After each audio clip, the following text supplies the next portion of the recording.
qu'on a fait des cadeaux avec une cinquantaine de bénévoles, des femmes et des enfants. 2 pieds cubes, c'est-à-dire 2 pieds de long, 1 pied de large, 1 pied de... Et puis on a emballé ça avec du papier de Noël, on a envoyé ça à travers tout le monde entier, en fait, jusqu'en Afrique. Et puis ça s'est rendu. Ça s'est rendu en Bosnie, c'est arrivé le 24 au soir, je pense. C'est parce que le bateau est tombé en mer, on voulait aller chercher tous les containers avec les vaches. Et puis, les gens sont revenus de patrouille, puis sur leur lit, il y avait un cadeau de Noël. Puis il y avait un sergent qui nous a écrit, lui il avait 35 ans, il n'avait jamais eu de cadeau de Noël de sa vie. Je ne connais pas son histoire, mais c'était son premier cadeau de Noël. Fait que c'était. Puis cette chose-là, ça a continué.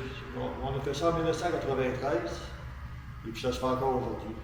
Ça, c'est une des choses. Au moins, quand tu fais quelque chose, puis ça dure, c'est un bon feeling. Fait qu'aujourd'hui, tout le monde reçoit un cadeau de Noël qui est déployé. Puis c'est fait, maintenant, c'est fait par les forces armées, ici à Montréal, au quartier, à l'approvisionnement, où on fait les rations, où on met les rations ensemble. On fait aussi des cadeaux de Noël dans les fêtes. Et les gens étaient au combat, puis parce qu'à ce temps-là, ils étaient là pour 5 ans, les gars qu'on a connus qui ont fait la guerre, là, parce qu'on a servi ces gars-là, ils étaient nos instructeurs et nos chefs. Là.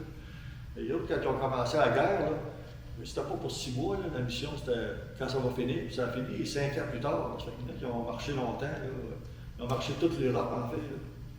Fait que ces gens-là n'étaient pas compliqués, c'était pas le gros bon sens. Vraiment. OK. Puis avec toutes vos expériences et vos aventures, qu'est-ce qui vous manque le plus de votre temps dans les Forces armées canadiennes? Qu'est-ce que vous voulez quand on vieillit? Il faut accepter qu'on a des rôles différents à jouer. Regrette rien.